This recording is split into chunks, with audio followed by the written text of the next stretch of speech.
Сәлем достар, менің каналыма қош келдіңіздер.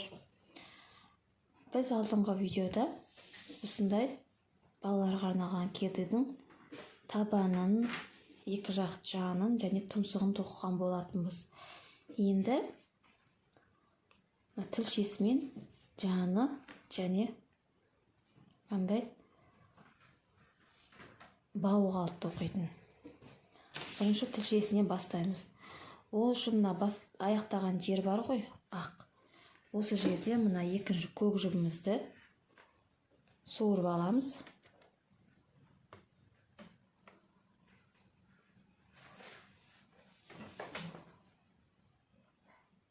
Осылай көк жібімізді суырып аламыз.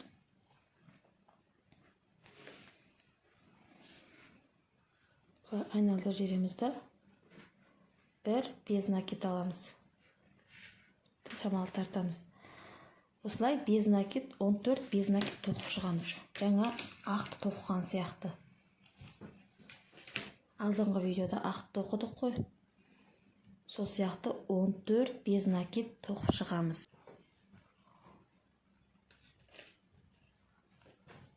Екеу, үшеу,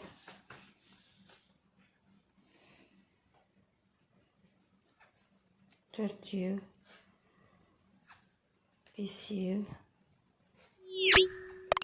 алтау, жетеу,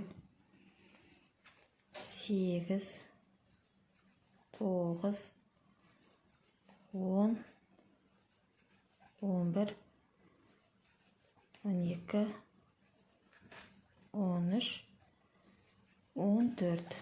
Міне, біз 14 без накид тоқып шықтық. 14 без накид тоқыдық. Енді кері қарай тағы да 14 без накид тоқып шығамыз. Бір воздушный петля көтереміз. Тоқымамызды кері бұрамыз да. Мына түбінен аламыз. Тағы да бастаған жағымызға дейін без накид тоқып шығамыз. Тура осылай. Міне аяғына келдім, 14-шін алдым. Енді біз екі воздушный петля көтереміз. Біреу, екеу. Тоқымамызды кері бұрамыз да. Енді столбик с накидын тоқимыз. Накидліп аламыз. Келесінен аламыз. Әр петлядан бір столбик с накидын алып шығамыз осылай.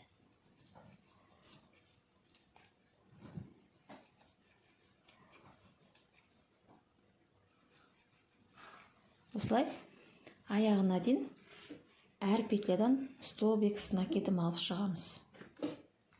Міне аяғына келдім, 14 столбик с накидым тоқып шықтым. Келесі бір воздушный петля көтеремін де, тоқымамызды кері бұрып, аяғына дейін без накид алып шығамыз. Түбінен аламыз.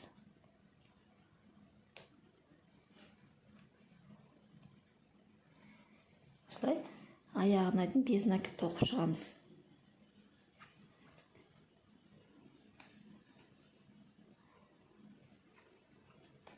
Міне осылай аяғына дейін тоқимыз осылай.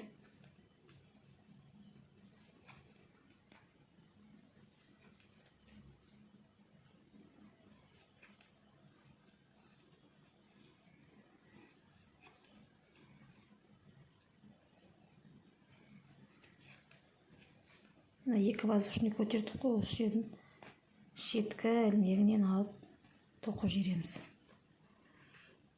Екі воздушный көтерген шеткі ілмегінен аламыз да, дәтпей тоқып жібереміз осылай. Тағы да екі воздушный көтереміз, тоқымамызды бұрамыз. Жаңағы алдында қатар сияқты, мынау сияқты столбик с накидын тоқып шығамыз аяғына дейін. Осылай аяғына дейін тоқып шығамыз. Осылай аяғына дейін тоқимыз. Қайтқанда без накид аламыз. Тағы да екі воздушный көтереміз да столбик с накидын тоқимыз аяғына дейін. Қайтқанда без накид тоқимыз. Сонда мынандай үшеу болу керек. 3 дорожка болу керек. Не бір дорожкасы кетті, енді 2 дорожканы тоқимыз. Осылай 3 дорожка тоқып шығамыз. Қазір үшіншісіне келгенде сіздерге қосылып, мына кедейдің аяқ жағы мынандай домалақ болып шығып тұру үшін әдемі болып тілі. Сол жерін көрсететін боламын. Қазір манекенде тұр. Кеттік ары қарай тоқып шығамыз өзіміз. 3 дорожканы тоқимыз. Не біреуі кетті. Енді екіншісін жаңағыдай мен айтқандай тоқып шығамыз. Міне мен аяғына келдім. Без накид алдым. Былай қарағанда міне 3 дорожкамыз шығып тұр. Біреу, екеу, үшеу. Енді осы жерден жаңа біз алдыңғы қатарларда келесі қатарды тоқу үшін 2 воздушный петля алдық қой. Енді бұл жерде біреу аламыз осылай. Тоқымамызды кері бұрамыз да. Мына бірінші ілмекке ештеңе тоқымаймыз, қалдыр кетеміз. Келесі ілмекке бір без накид тоқимыз. Одан кейін келесі ілмекке жартылай ілмек тоқимыз. Міне үшеу тұрады ғой. Осы үшеуді қатарынан аламыз. Міне. Онда осылай кішкене дөңгеленіп шығады. Мына тілшеміз. Келесі енді мына аяғына келгенше столбик с накидын тоқи береміз. Енді қазір мына ілмектен соңында міне 3 ілмек қалды, 3 ілмек қалды соңында. Міне 1, 2, 3 ілмек қалды. Шетіндегісін қосқанда 4-шісі. Осы біріншісіне жартылай ілмек тоқимыз. Үшеу алдық. Үшеуінен қатар өткіземіз. Енді келесісінен без накид тоқимыз. Ешқандай накидпен емес, без накид тоқимыз.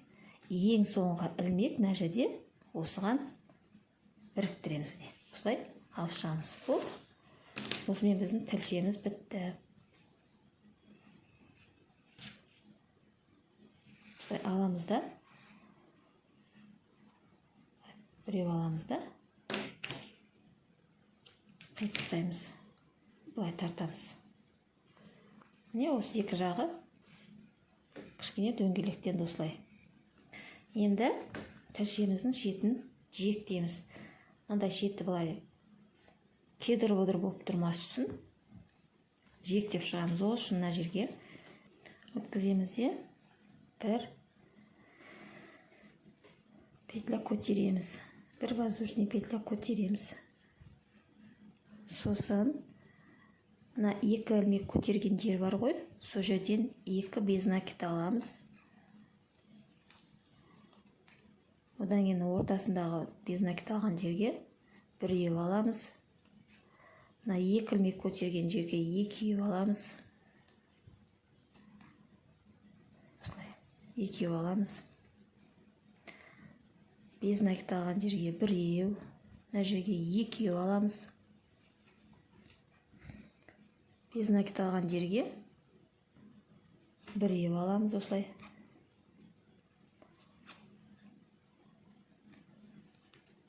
Осылай.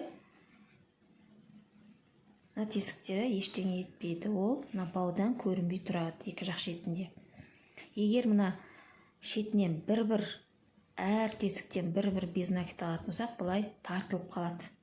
Сосын бұлай созылмай қалады да, әдемі көрінбей қалады. Енді мына үстіңгі жағында әр петлядан бір-бір без накид алып шығамыз.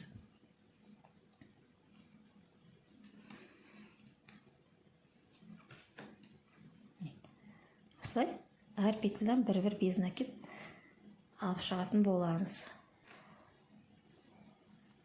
Тартамыздан бұлай. Мына жерден біреу аламыз. Шетінен біреу аламыз.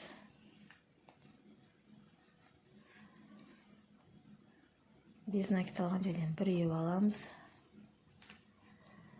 Мына жерден екеу аламыз. 2 столбик тоқылған жерден.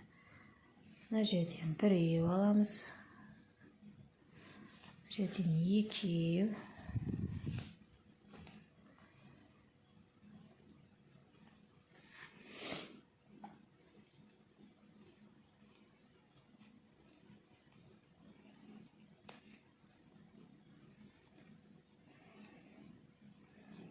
біреу, екеу аламыз, соңғысына біреу аламыз. Болды. Осымен бітті. Былай кішкене азайтамыз да. Қиып тастаймыз. Ұйықтадың бе Расыл? Азайтамыз да.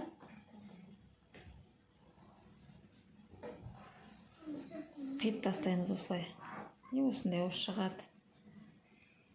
Осылай тіліміз шығады. Енді мына қалған жіпті жертіп бұны қиып тастаймыз. Мына ішіне кіргізіп жібереміз. Жіңішке номерлі крючокпен. Осылай ішіне кіргіземіз. Арасына осылай бір түйіп аламыз да. Арасына білдіртпей осылай кіргізіп жібереміз.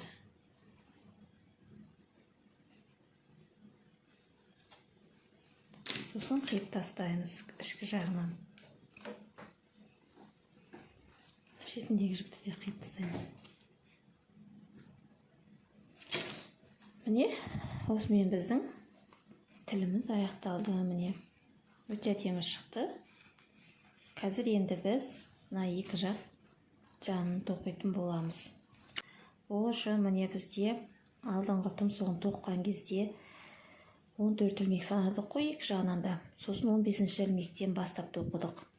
Осы 15 ілмекте біз арғы қабырғасынан алып тоқығамыз міне нәрсте. Енді осының бергі қабырғасынан аламыз да. Нәрсте тұр. Шығарып аламыз да. Міне, бергі қабырғасы. Арғы қабырғасынан ақ ілмек тұр. Осы жерден жібімізді былай өткізіп аламыз. 3 воздушный петля көтереміз. Біреу, екеу, үшеу. Тартамыз былай. Енді накетіліп аламыз. Келесі ілмектің артқы қабырғасына, міне, келесі ілмек тұр ғой. Осының мына артқы қабырғасына алып тоқимыз. Накетім тоқимыз. Накетіліп аламыз. Тағы да, міне, артқы қабырғасына осылай іліп алып тоқи береміз аяғына дейін. Міне тұр ғой осының артқы қабырғасына. Осылай іліп алып тоқи бересіздер. Осы жерде айта кетейін, міне осы бірінші қатарда біз осылай бүктейміз ғой. Бүктегенде мына ортасына дейін тоқимыз. 2 ілмек жетпей тұрғанға дейін. Мына 2 ілмекті қоспаймыз, мына жерден тоқимыз. 3 жерден тоқимыз. Сосын мына жерден 2 ілмекті қысқартамыз. Ол не үшін десеңіздер, мына артқы жағы былай созылып тұрмас үшін. Созылып былай әдемі болмай кетуі мүмкін. Сондықтан мына бірінші қатарында міне 2 ілмекті мен қысқартқанмын. 2 ілмек қысқарттым, ортасынан 1 ілмекті столбик накидін тоқып алдым. Тағы да 2 ілмекті қысқарттым. Тек бірінші қатарда ғана. Сонда кедіміздің арқасы осылай әдемі болып, тік болып тұрады міне тұрған кезде де. Созылып кетпес үшін қысқартамыз. Міне осы жерге дейін тоқимыз. 2 ілмек қалғанша ортасына жетпей, 2 ілмек қалғанша тоқып шығамыз. Әр петлядан столбик с накидом. Әр петляның ішкі жақ қабырғасын алып тоқимыз. Міне, осылай бүктеген кезде тура ортасына 2 ілмек жетпей, 2 ілмек қалды, міне. Осы 2 ілмекті қазір былай қысқартамыз. Біреуін аламыз да, жартылай осылай тоқып аламыз. Келесі тағы да 1 ілмекті, екінші ілмекті аламыз да, жартылай тоқып аламыз. Осылай үшеу қалған кезде, міне, 3 ілмек қалды. Осы 3 ілмекті бірге өткіземіз. Сонда мына жерде міне 2 ілмек қысқарды. Екеуін басын біріктіріп, 1 ілмек қылып шығардық. Енді тура ортасынан 1 столбик с накидом аламыз. Осылай. былай көрсеңіздер тура ортасы міне. Осылай аяқталып тұр. Бос тоқылып кетті, тағы да тарқатып бір тоқып жейін. Ортасынан столбик накидын тоқимыз. Енді келесі жақ шетінен тағы да 2 ілмекті қысқартамыз. Жартылай тоқып аламыз, осылай екеу қалғанда. Тағы да осылай тоқып аламыз. Үшеу болған кезде үшеуін қатар аламыз. Ортасында бір столбик накидын. Екі жақ шетінде 2, 4 жіпті қысқарттық, 2 жіп қып. Енді мына аяғына дейін столбик накидын тоқи береміз. Мына жіпті арасына қосып бірге тоқып жібереміз. Міне аяғына келдік. Міне енді бас жағында міне ақ ілмекті алдық қой, жаңа. Екінші ішкі жақ қабырғасынан алынды ғой, мына ақ ілмек. Енді осының сыртқы қабырғасынан аламыз, міне. Міне бізде сыртқы қабырғасы. Осылай кеңітіп аламыз да, осының сырт жағынан осылай аламыз. Міне, осылай алып шығамыз, болды. Сонда мына тілі кішкене ішке қарай шығып тұрады, былай баумен байлаған кезде. Енді бір воздушный петля көтереміз да, келесі айналдырамыз. Айналдырған кезде мына ілмектен алмаймыз, келесі ілмектен аламыз. Бір ілмек таста кетеміз. Осылай аяғына дейін без накид тоқып шығамыз. Ол дегеніміз мына жер кішкене доғал болып тұру үшін. Осылай қиғашынан тұру үшін әдемі болып. Сол үшін бір ілмек таста кетеміз без накид алатын жағында. Соңғы петлядан аламыз. Осылай аламыз. Мына жерде 2 воздушный петля көтерген жер бар ғой. Бұл жерден алмаймыз ештеңе. Енді тағы да 3 воздушный петля көтереміз. Тоқымамызды былай қарай бұрамыз. Бұрамызда накид іліп аламыз. Мына тұрған ілмектен алмаймыз. Келесі ілмектен бастап столбик накидін аламыз. Осылай аяғына дейін ешқандай өзгеріссіз әр петлядан столбик накидін алып шығамыз. Мына жерде біреу қалдырған себебіміз, бұл жерге қазір біз бауын өткізетін боламыз. Және де мына жерге келгенде сіздерге көрсетемін. Міне аяқ жағына келдім. 2 ілмек қалды, мына жерде біреу, 2. Осыдан таста кетеміз. Жаңа алдында таста кеттік қой, бір ілмек мына жерінде. Сол сияқты таста кетеміз де соңғысынан столбик накидін аламыз. Мына жерде осындай бау көретін тесік қалады. Енді тағы да воздушный петля көтереміз. Тоқымамызды бұрамыз. Мына жердегі бір ілмек тастап кетеміз да, келесі ілмектен бастап аламыз осылай. Осылай қиғаш болып кетеді. Осылай енді аяғына дейін тоқып шығатын боламыз.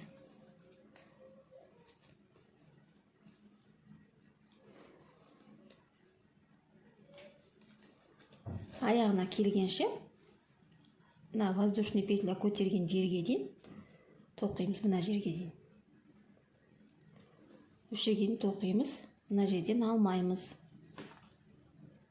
Міне мен соңғы жағына келдім. Осы жерден біреу аламыз.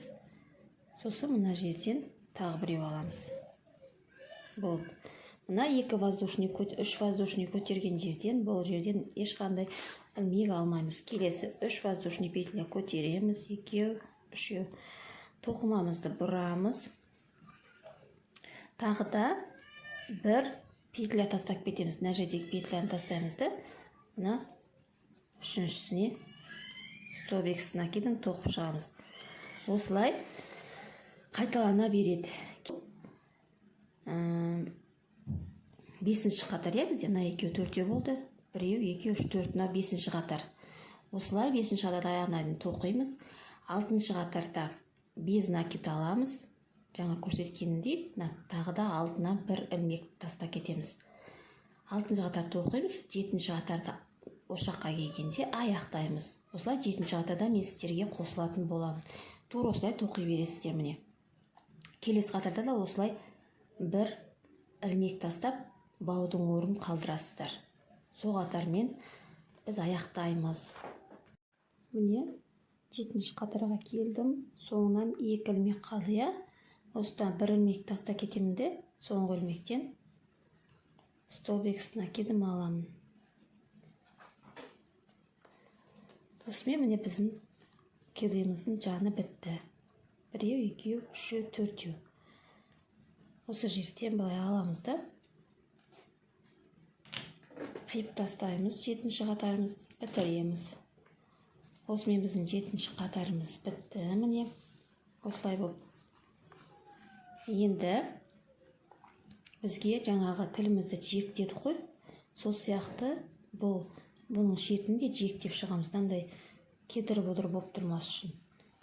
Ол үшін мына жерден шетінен бір ілмекті шығарамыз осылай. Сосын осылай айқастырып бір воздушный петля көтереміз. Осы ішінен 3 без накид аламыз. 1, 2 болды. 3. Шамалы қиып тастаймыз. Қысқартып. Келесі ортасынан 1 аламыз. Осылай 1 аламыз. Тағы да ана 3 воздушный петля көтерген жер бар ғой. Осы жерден 3 без накид аламыз. 2, 3. Мына ортасынан 1 аламыз. Мына үшеуінен тағы да 3 без накид аламыз. Міне осы жерден 3 аламыз. Мына ортасынан 1 аламыз. Мына жерден тағы да 3 аламыз.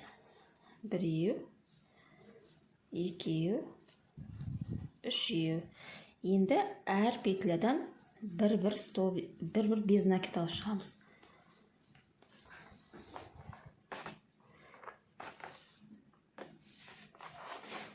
Мына жағым не? Үстің жағым әр петлядан бір без накид алып шығамыз. Міне мен ана жақ шетіне келдім. Бұл жақ шетінен де осы бау өтетін жерден тағы да 3 аламыз. 1, 2, 3. Жаңағы жібімізді осының арасына қыстырып жібереміз. Мына ортасынан 1 аламыз. Без накид алған жерден. 1 алдық. Енді мына жерде 3 аламыз. 3 воздушный петля көтерген жер. 1, 2, 3. Келесіден 1 аламыз. Келесіден 3 аламыз тағы да. 1, 2, 3. Келесіден 1. Және соңғы 3 воздушный көтерілген жер. 1, 2, 3. Осымен біздің жиектеміз бітті міне. Ұзындықтарды шығарып аламыз да. Осылай қиып тастаймыз. Мына жіпті ішкі жағына қарай кіргіземіз де.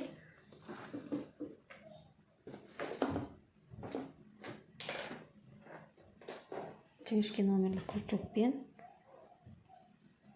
бекітіп тастаймыз. Осылай кіргізіп аламыз. Мына жерге кіргіземіз былай. Бір түйіп аламыз. Осылай бір түйіп шығарып аламыз. Араларына білдіртпей кіргізіп жібереміз.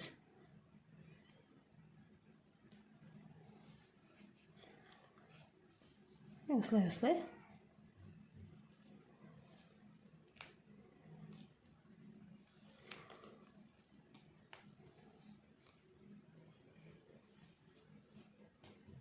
Осылай араларына білдіртпей кіргізіп жібереміз. Артық жіпті қиып тастаймыз.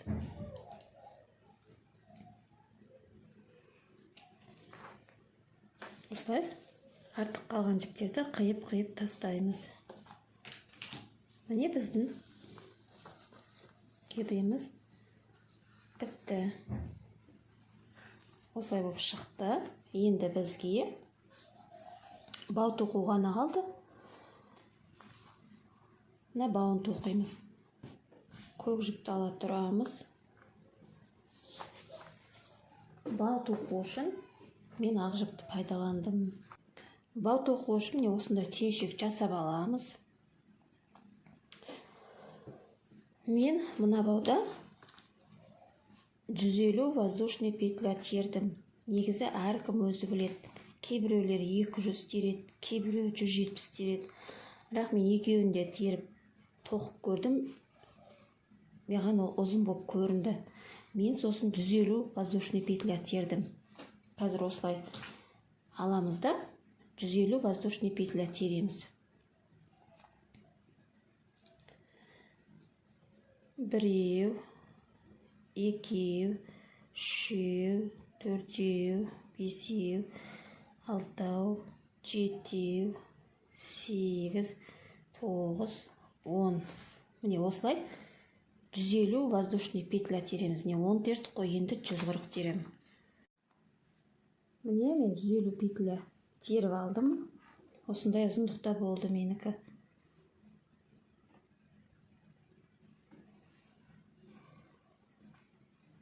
Міне осындай ұзындықта болды.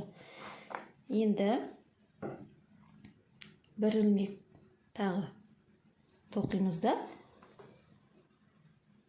келесі бірінші ілмекті санамаймыз, екінші ілмектен бастап без накид тоқимыз. Әр петлядан без накид тоқып шығамыз. Қайтадан 150 петляны аяғына деп осылай әр петлядан без накид алып тоқи береміз.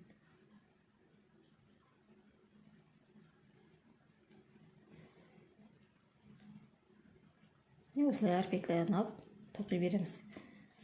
Осылай бауымыз шығады. Мына аяғына жеткенше әр петлядан бір без накид алып тоқимыз. Міне мен соңғы ілмекке келдім. Соңғы ілмектен біреу аламын.